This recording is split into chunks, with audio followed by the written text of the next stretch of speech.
qui a été porté à Marie-Antoinette. Quelle a été l'attitude de Marie-Antoinette? Elle découle un peu de cette tentative de reconstruction psychologique dont je vous ai rapidement parlé tout à l'heure.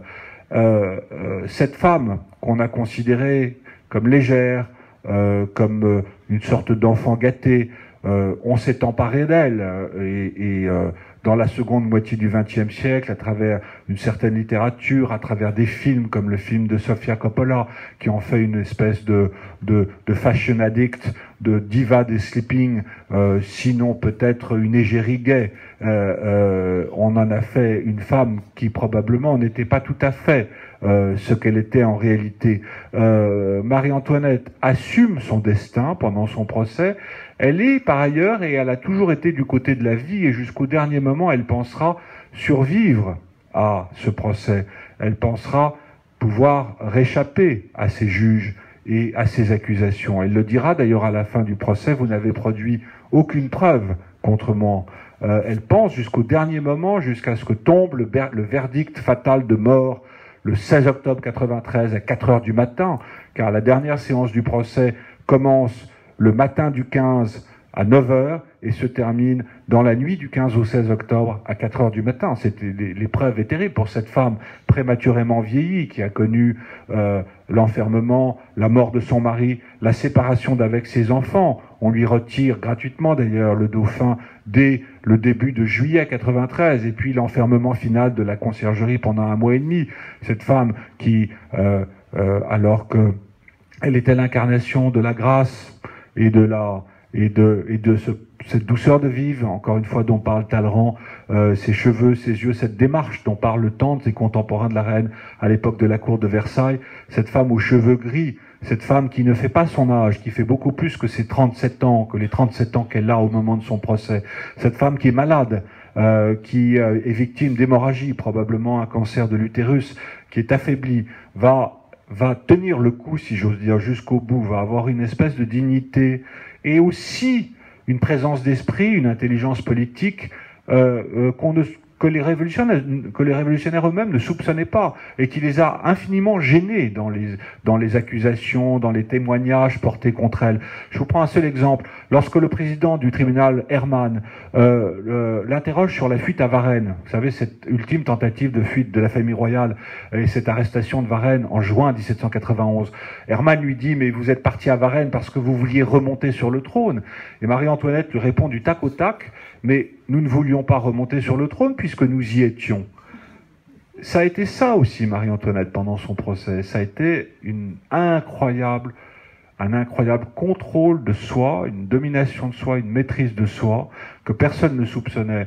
Une maîtrise de soi qu'elle a conduite après le verdict, à travers cette extraordinaire lettre à sa belle-sœur Élisabeth, qu'on a appelée le testament de la reine, que je considère comme authentique et qui est conservé encore aux archives nationales avec les papiers du procès de la reine que par ailleurs j'ai découvert et qui n'avaient jamais été utilisés par personne jusqu'alors, où on voit à travers ces papiers toutes les déformations de l'histoire du procès, la façon dont la Révolution s'est emparée du procès pour la réécrire, pour confirmer l'image de Marie-Antoinette dans l'image de la Messaline et de la putain. Et donc Marie-Antoinette, lorsqu'elle monte sur la charrette fatale qui va la conduire de la cour du Mai, de la conciergerie à la place de la Révolution, de 11h du matin à midi et quart, 1h15 de trajet, 4 km et demi, les rues existent encore, je l'ai fait à pied.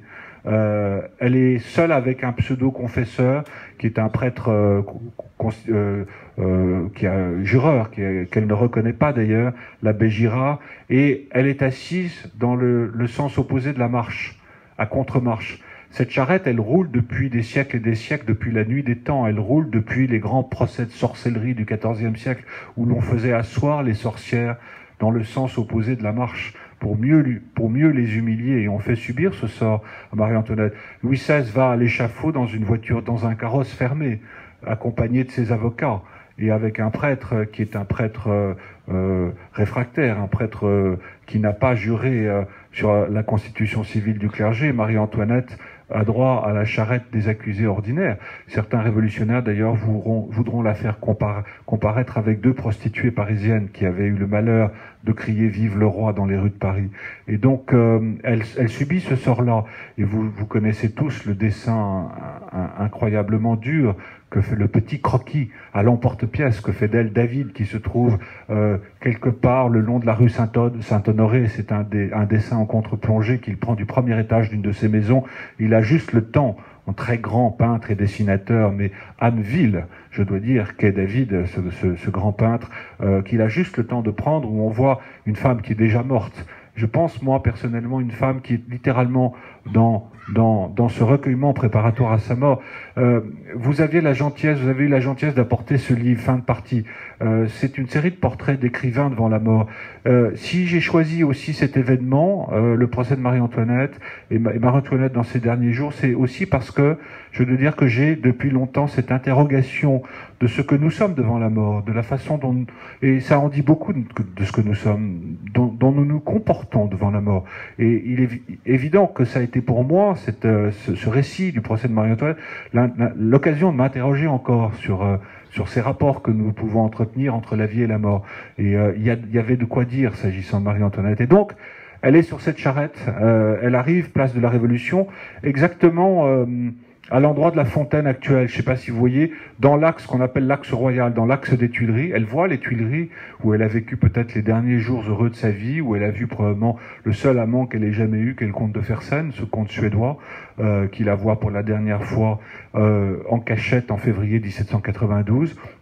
Et elle monte sur l'échafaud, elle monte ses marches de l'échafaud sans défaillir. On lui fera dire une chose ridicule. On la fera marcher sur le pied du bourreau et on lui fera dire excusez-moi, monsieur le bourreau. Mais je suis persuadé, ça c'est dans les journaux, le journal de la montagne, dans le Moniteur universel, contrôlé par les comités. Je suis persuadé, pour ma part, que c'est une invention. L'historien est là pour démonter et remonter les discours qui disent, entre guillemets, le vrai de l'histoire. Je suis persuadé que les révolutionnaires ont inventé cette histoire pour la montrer une dernière fois comme une femme futile, comme une femme enfermée dans une espèce de politesse de cour factice, où elle dirait je m'excuse à tout le monde. Je pense qu'elle n'a rien dit et qu'elle s'est comportée, elle ne s'est pas évanouie. Quand on sait ce qu'a été la mort de Madame du Barry, la dernière maîtresse de Louis XV, qui littéralement a crié d'agonie sur l'échafaud, Marie-Antoinette n'a pas dit un mot, n'a pas prononcé un cri, et a été à la mort jusqu'au bout, digne, dans une espèce de dignité qui a gêné les révolutionnaires. Car la foule, elle, n'était pas digne. Sur le parcours, on crie, on l'injurie, on hurle. Et les révolutionnaires de la Convention nationale auraient voulu que la foule parisienne, que le peuple parisien soit calme, et que la reine sur sa charrette soit en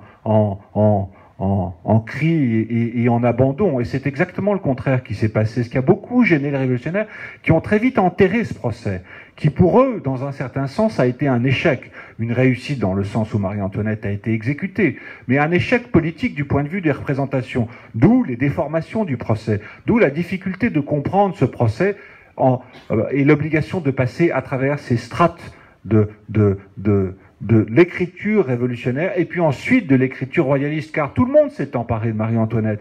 Les révolutionnaires en ont fait la traîtresse absolue, mais les royalistes sous la Restauration et au XIXe siècle vont en faire une sainte et martyre. Je pense à Chateaubriand qui voit le sourire dans le cadavre de la reine retrouvé au cimetière de la Madeleine en 1814. Enfin, il y a des choses absolument inouïes. Mais la mort de Marie-Antoinette pour les royalistes, c'était un peu aussi, ça a été au fond la mort de leur jeunesse. Marie-Antoinette incarnait le fameux sourire de la reine dont parle Louis de Bonald dans ses mémoires, dont parle Chateaubriand dans ses mémoires. Marie-Antoinette incarnait pour eux, sous la Restauration, 30 ans après sa mort, ce plaisir de vivre, cette douceur de vivre qui n'existait plus, que la Révolution a détruite et qui est mort dans un certain sens avec la mort de la reine en 1793. Et puis on s'est emparé de Marie-Antoinette au XXe siècle à travers les films dont je vous ai parlé, à travers cette construction de l'image de la diva, de la personne de toutes les modes et de tous les caprices. Et ce que j'ai essayé de faire très modestement, c'est de rendre cette reine dans sa gloire et dans sa déchéance, de rendre cette femme à elle-même, d'essayer de la comprendre psychologiquement, de comprendre au fond la reine nue qu'elle a été à son procès devant ses juges. Et je vous remercie de votre attention.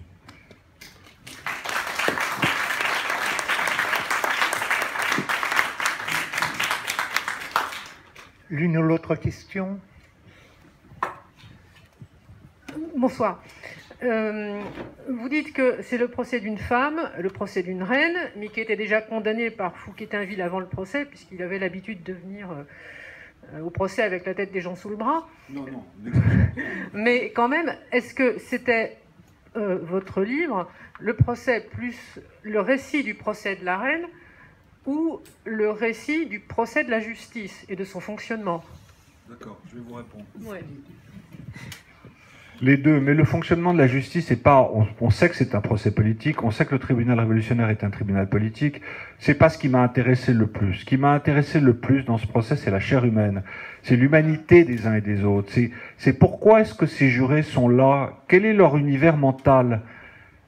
Comment réagissent-ils par rapport à la reine? Pourquoi sont-ils habités par ces fantasmes?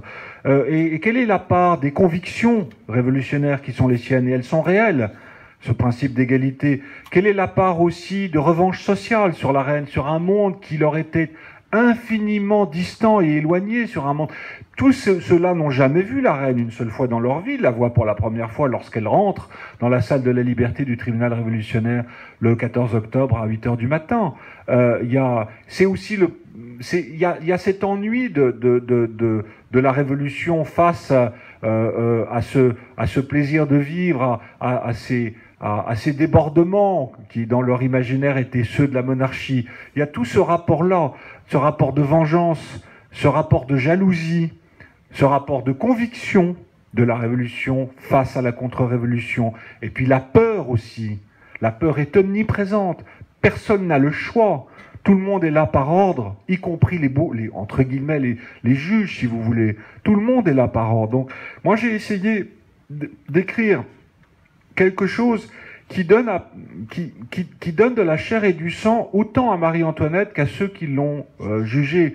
J'essaye de retrouver, et là ça a été difficile, il m'a fallu aller dans les archives, j'essaye de retrouver le parcours de ces jurés anonymes. Ce sont des personnages de la 25e heure, ce sont les anonymes de l'histoire. Ils n'existent que enfouis dans les archives, dans les dossiers, parce qu'eux-mêmes ont comparu devant le tribunal, ont été mis en accusation, ont subi des procès, sont montés sur l'échafaud. Donc il y a eu des témoins qui ont parlé d'eux, qui parlent de leur moralité, qui parlent de leur vie quotidienne. Qui sont-ils? La plupart de ces jurés, de ces 15 jurés par exemple, représentent formidablement ce qu'est la Révolution parisienne. Ils sont tous ce qu'on pourrait appeler des sans-culottes, des sectionnaires. Ils appartiennent à la Commune de Paris, aux sections parisiennes.